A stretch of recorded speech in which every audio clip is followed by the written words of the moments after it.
আমার কারেন্টে অ্যাক্সিডেন্ট হয়েছিল। কারেন্টে অ্যাক্সিডেন্ট হওয়ার পর আমার যদি পা এবং একটি হাত নষ্ট হয়ে গেছিল, অপারেশন করে কাটা লাগছে। জি। তো এই অ্যাক্সিডেন্টের পর আমার বাড়িতে একটা আমার মনিহারি দোকান ছিল। দোকান থাকা অবস্থা আমি বিয়ে আনিছিলাম। বিয়ে আমার পছন্দ করিয়ে বিয়ে করছি। আমাকে পছন্দ করছে, আমি ওরও পছন্দ করছি। দেখেন, পৃথিবীতে ভালোবাসা এমন একটা জিনিস, ভালোবাসা মহব্বত এমন একটা জিনিস যে যার লাগে যে পাগল তার লাগে মানে কোনো কিছু পিছন তাকায় না। তো আমার কাছে যে দেখেন, আমার পাশে বসা আমার স্ত্রী আমাকে অনেক ভালোবাসে বলেই আমার সাথে সংসার করছে। আমার 3টি হাত পাও নাই, তাও এই অবস্থা আমাকে দেখে শুনে আমাকে বিয়ে করছে। বিয়ে করার পরে আমার 2টা সন্তান হয়েছে, 2টা মেয়ে হয়েছে, ফুটফুটে সুন্দর। তো আলহামদুলিল্লাহ ভালোই চলতেছিলাম। তো এখন মিডিয়াতে আসা বলতে এটাই যে আমি যে যে অটোটাতে বসে আছি, যে অটোটা আমি চালাচ্ছি, এই অটোটা আমি ভাড়া চালাচ্ছি। তো মিডিয়াতে আসা এটাই যে আমাকে যদি কোনো হৃদয়বান ব্যক্তি কিংবা মানবতার হেরোওয়ালা ভাই তো অনেকেই আছে, ঢাকা শহরে আছে, ঢাকার বাহিরে আছে, আমাকে যদি একটা গাড়ি আমাকে একটা ব্যবস্থা করে দেখে, মিশুক গাড়ি, তাহলে আমার ফ্যামিলি নিয়ে আমি খুব ভালোভাবে একটু চলতে পারতাম। এই জন্য আমি মিডিয়াতে আসা। আচ্ছা, আমরা একটু এই বোনের কাছে যাচ্ছি। বোন, আপনি যদি একটু বলেন আপনার হাজবেন্ডের এই অবস্থার আগে বিয়ে হয়েছে না পরে বিয়ে হয়েছে, একটু যদি শুরু থেকে আমরা জানতে চাই আপনার কাছে। অ্যাক্সিডেন্টের পরে বিয়ে। অ্যাক্সিডেন্ট পরে কেন, কি কারণে আপনি একে বিয়ে করলেন, আমি একটু জানতে চাচ্ছি আপনার কাছ থেকে। তাকে দেখে আমার ভালো লাগছে তাই বিয়ে করছি। সে তো একজন অসুস্থ মানুষ। অসুস্থ মানুষ দেখে শুনে বিয়ে করছি। কেন মনে হলো যে আপনি তার কাছে গেলে ভালো থাকতে পারবেন? মনে হলো সমাজে দেখি না স্বামী স্ত্রী কত কিছুই হয়, সে আমাকে ভালো রাখতে পারবে বলেই আমি তার কাছে বিয়ে করি। আগে পরিচিত ছিল নাকি সরাসরি বিয়ে? পরিচিত ছিল। আচ্ছা, অনেকেরই আমরা দেখি যে স্বামী অসুস্থ হওয়ার পরে অনেক মেয়েরা চলে যায়, কিন্তু আপনি অসুস্থর কাছে কেনই আসলেন, এটা কেন মনে হইলো আপনার? আমাকে দেখে যে আরো 5টা মেয়ে শিখতে পারে। আচ্ছা, আরো 5টা মেয়ে শিখতে পারে। আচ্ছা, আপনার হাজবেন্ডের জন্য আসলে কি চাচ্ছেন এখন মূলত? আমার ভিডিওতে আসা মানে উদ্দেশ্য মানে আমার স্বামী একটা ভাড়া অটো গাড়ি চালা, 400 টাকা জমা দিতে আমার স্বামীর পরিবার নিয়ে কষ্ট হয়। আমাদের 4 জন মানুষ, চলতে অনেক কষ্ট হয়। তাই আমি কত ইউটিউবার ভাইয়েরা আছে দেশে ও বাহিরের প্রবাসী ভাই বোনেরা আছে, তাদের মূল উদ্দেশ্য করে ভিডিওটা করা হচ্ছে। যেভাবে আমার স্বামীকে একটা অটো গাড়ির ব্যবস্থা করে দিতে পারে, আমরা যেভাবে ডাইল ভাত খেয়ে বেঁচে থাকতে পারি 2টা সন্তান নিয়ে। অনেকেই তো অনেক কষ্ট করে চলার কারণে অনেক চলে যায়। আসলে আপনার এরকম কখনো মনে হয়েছে যে আপনি তাকে ছেড়ে বা সন্তানকে ছেড়ে চলে যাবেন? না, আমার কখনো মনে হয়। মানে এখনো কি থাকতে ইচ্ছা হয় তার কাছে? হ্যাঁ, থাকতে ইচ্ছা হয় বলেই তো আমি সমাজে সবার কাছে তুলে ধরতে চাই আমার স্বামী এই কাজটা যেন মানে অটো গাড়ি চালা যে উৎসাহ করে আমাকে একটা অটো গাড়ি দেওয়া হয়, 2টা ডাল ভাত যেভাবে আমার 2টা সন্তান নিয়ে খেতে পারে। আচ্ছা, আপনার 2 সন্তান বয়স কত? আমার একটার বয়স 9 বছর আর একটার বয়স 10 বছর।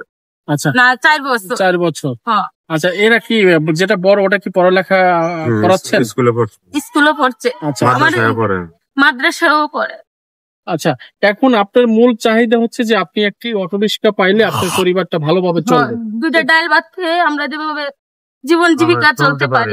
আচ্ছা, অনেকেরই আমরা দেখি অনেক পরিবারের অনেক বিত্তশালীরা আছেন, আত্মীয় স্বজন, আপনাদের এরকমের কেউ হাত বাড়িয়ে দিয়েছে কিনা? আমাদের আত্মীয় স্বজন আছে, আমার ভাইয়েরা আছে, ওরা আমার আত্মীয় স্বজন। আমার তো বেশি সচ্ছল না যে আমাকে 1 লাখ টাকা কিংবা 50,000 টাকা দিয়ে আমাকে একটা হেল্প করবে, এরকম সচ্ছল না। দেখেন, আমি আমি আমার 6 ভাইয়ের মাঝে আমি সবার ছোট। তো ভাইয়েরা আমাকে চিকিৎসা করে অনেক টাকা দিছে, আমার বাবার সম্পদ বেচে আমাকে ভালো করছে, চিকিৎসা করছে।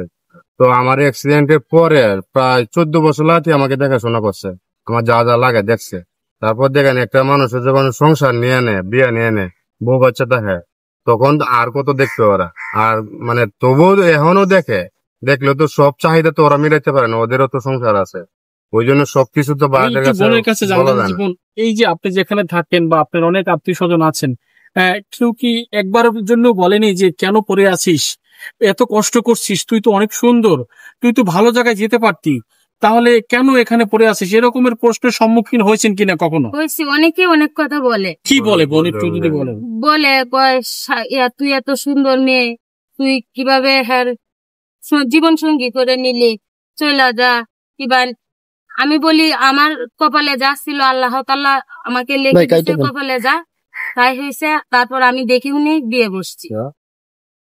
আচ্ছা আচ্ছা, তো এখন আপনার হাজবেন্ডের জন্য শুধু চাওয়া একটি গাড়ি, হ্যাঁ, একটি গাড়ি পেলে কি আপনারা আপনাদের পরিবারটা সচ্ছলভাবে চলবে? আমাদের একটা গাড়ি পেলে আমরা সচ্ছল ভাবে চলবো। আমার দুটা বাচ্চা নিয়ে ডাল ভাত খেয়ে আমরা চলতে পারবো। আমার বাচ্চা দুটাকে মাদ্রাসায় পড়াতে পারবো। তাই আমি বলছি ভিডিওর মাধ্যমে আপনারা যা যা পারেন আমাকে একটু সহযোগিতা করে। আচ্ছা, কখনো কি আপনার হাজবেন্ড আপনাকে কোনো কষ্ট দেয়? না, সে আমাকে কোনো কষ্ট দেয়, কোনো কষ্ট দেয় না। আচ্ছা, আমরা একটু যাব ভাইয়ের কাছে। ভাই, আপনার ওয়াইফ তো মাশাআল্লাহ দেখতে শুনতে অনেক সুন্দর, কিন্তু আপনাকে কখনো ঈর্ষা করে কোনো কথা বলে কিনা যে আমি আপনার সাথে থাকবো না, আমি এত কষ্ট করছি, কেন, কি কারণ, এরকম কোনো কষ্ট দেয় কিনা আপনাকে? না না, এরকম কোনো সময় হ্যাঁ আমার ইহার সাথে সংসার নেওয়াটা এটা প্রায় 10 বছর হয়ে যাইতেছে গা। এই পর্যন্ত হ্যাঁ আমার সাথে কোনো খারাপ আচরণ করে নাই, এমন কোনো কিছু বলে নাই যে তোমার সংসার করবো না, তুমি আমাকে নিয়ে চলতে পারো না, তুমি কাজ করতে পারো না, হ্যাঁ আমি কেন তোমার কাছে থাকবো, হ্যাঁ এরকম কোনো কিছু কোনো সময় বলে নাই। হ্যাঁ, আশা করি এর এর ভিতরে হ্যাঁ আমাকে যে উৎসাহ দেয়, আমাকে যে অনুপ্রেরণা দেয়, আমাকে যে উৎসাহ দেয় চলার মতো, এরকম মেয়ে পাওয়াটা আসলে আমার মতন পুরুষের ভাগ্যের ব্যাপার। যে দর্শক, আমরা শুনছিলাম এই পরিবারের কিছু কথা। আমরা আজকে বিদায় নেব। যদি পারেন এই প্রোগ্রামটি দেখে একটু সহযোগিতার হাত বাড়াই দিবেন, নাম্বার থাকবে, তাদের সাথে কথা বলে তারপর সহযোগিতা করবেন। যদি সহযোগিতা করতে না পারেন অন্তত শেয়ার করে একটু সহযোগিতা করবেন, যেন এই প্রোগ্রামটি সেই হৃদয়বান ব্যক্তির হাতে পৌঁছায়, যে নাকি এইসব পরিবারের পাশে থাকেন এবং সহযোগিতা করেন। দর্শক, এতটুকু সহযোগিতা আপনার কাছে চাচ্ছে এই পরিবার। বোন, আপনি একটু যদি বলেন এই দর্শকের উদ্দেশ্যে, যারা এই মুহূর্তে দেখছে, আপনার মতন অনেকেই আপনার ভাই হয়, অনেকেই আঙ্কেল হয়, অনেকেই বাবার বয়সী এই প্রোগ্রামটি দেখছে, তাদের উদ্দেশ্যে আপনি কি বলবেন? আমার স্বামীকে একটা গাড়ির ব্যবস্থা, যদি কোনো হৃদয়বান ব্যক্তি আমার ভিডিওটা দেখে ভালো লাগে তাহলে আমার স্বামীকে দেখে একটা গাড়ির ব্যবস্থা যদি করে দেয়, তাহলে আমার দুটো সন্তান নিয়ে আমরা ডাল ভাত খেয়ে বেঁচে থাকতে ভালো চলতে পারি, যেভাবে দুটো সন্তান মাদ্রাসায় যেভাবে পড়াইতে পারি, সেই টপিকটা যদি করে দিত আল্লাহর কাছে। যে ব্যক্তি আমার স্বামীকে একটা গাড়ি দিবে সেই ব্যক্তির জন্য আমি আল্লাহর কাছে দোয়া করব, সারা জীবন কৃতজ্ঞতা থাকবো।